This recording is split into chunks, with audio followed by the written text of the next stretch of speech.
Amis Potterheads et rôlistes en tout genre, soyez les bienvenus dans ce nouvel épisode d'Explicatio, série dans laquelle on décortique ensemble les mécaniques du jeu d'Harry Potter jeu de rôle. Je suis Keul, et aujourd'hui on s'attaque à un sujet délicat, aussi bien pour les joueurs que pour les maîtres du jeu. J'ai nommé les sortilèges innés. Pas besoin de baguette cette fois-ci, contentez-vous de me suivre dans cette nouvelle exploration des règles et que la magie opère. Qu'est-ce qu'un sortilège inné ? Avant de s'attarder sur la manière de lancer un sortilège inné, il convient tout d'abord de rappeler à quoi cela correspond. Pour faire simple, un sortilège inné est un sortilège que le personnage a appris à lancer sans utiliser de baguette. Il s'agit généralement d'un apprentissage précoce, souvent accidentel, parfois instinctif, mais toujours lié à une sensibilité magique très forte.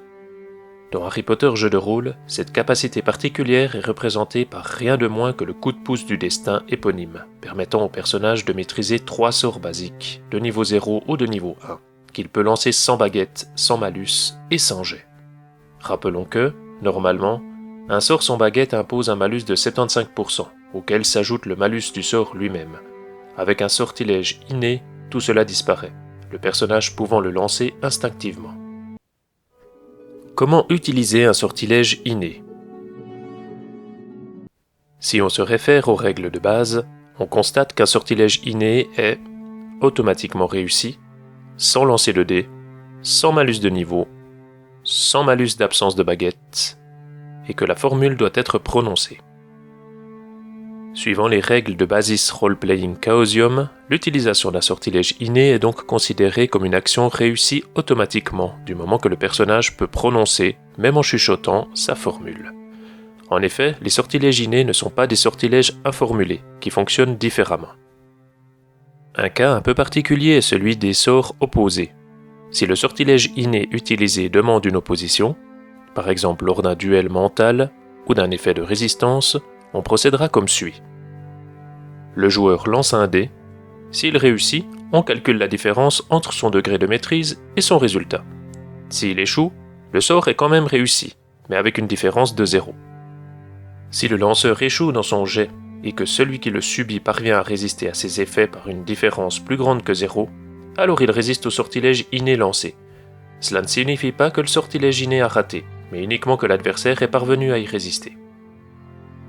Prenons un exemple clair en comparant les 3 utilisations classiques d'un sortilège. Un sorcier lance Lapsus, un sort de niveau 1 avec un malus de 10%. Avec l'utilisation de la baguette, le malus maximal est de 10%. Si la situation est favorable au lanceur, il peut être de 5% voire de 0%. Le sorcier doit donc effectuer un jet sous sa compétence scolaire mauvais sort, moins le malus appliqué pour l'utiliser. Lors d'une utilisation sans baguette, le malus est de 75% plus au maximum 10%, soit une difficulté comprise entre 75% et 85%. Pas simple de réussir un sortilège dans ces conditions. Finalement, lors de l'utilisation d'un sortilège inné, le malus est de 0%. Il n'y a pas de jet sous compétence et la réussite est automatique. Limites et contraintes des sortilèges innés. Bien que les sortilèges innés soient puissants, ils souffrent également de quelques contraintes. Par exemple, un sort appris sans baguette n'est pas utilisable avec baguette. Cela signifie qu'il faut réapprendre ce sortilège pour pouvoir le lancer avec sa baguette. Il ne remplace pas la magie classique. Les sortilèges innés sont limités à des sorts de bas niveau. Ils ne permettent pas de lancer des sorts complexes, dangereux ou avancés. Finalement, ils restent soumis aux règles de duel, qui les interdit dans la majeure partie des écoles. Les sortilèges innés, une pratique déconseillée. Même si les sortilèges innés sont une mécanique de jeu très utile, il faut bien se rappeler que leur usage est fortement déconseillé dans l'univers magique d'Harry Potter. La raison est très simple, parce qu'ils contournent l'usage de la baguette, considérée comme l'outil indispensable pour canaliser et maîtriser pleinement sa magie. Dans la société des sorciers, lancer un sort sans baguette est perçu comme dangereux, incontrôlé et potentiellement instable. Les sorciers qui manifestent ce type de magie instinctive sont souvent surveillés, réprimandés ou encouragés à rentrer dans le cadre dès leur entrée à Poudlard. C'est une magie trop proche de la magie accidentelle des enfants. Elle échappe aux règles de sécurité imposées par les autorités magiques et multiplie le risque de dérapage ou d'accident qui menacent le secret magique. Apprendre de nouveaux sortilèges innés. Il est complexe, voire même impossible pour certains élèves d'apprendre de nouveaux sortilèges innés une fois entrés à l'école.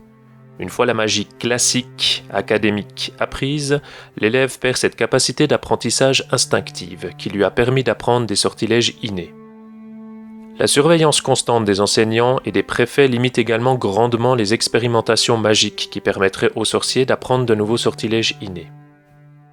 À partir de la 6e année, cependant, il est envisageable que les élèves fassent quelques recherches sur le sujet et parviennent à apprendre de nouveaux sorts innés. Encadré par des enseignants compétents et riche de son apprentissage jusqu'aux buses, il pourra alors travailler en toute sécurité. Les écoles de magie et les sortilèges innés. Bien entendu, ces règles ne valent que pour Poudlard et les écoles occidentales. 2 autres écoles, à notre connaissance, utilisent ce type de magie. Maotokoro.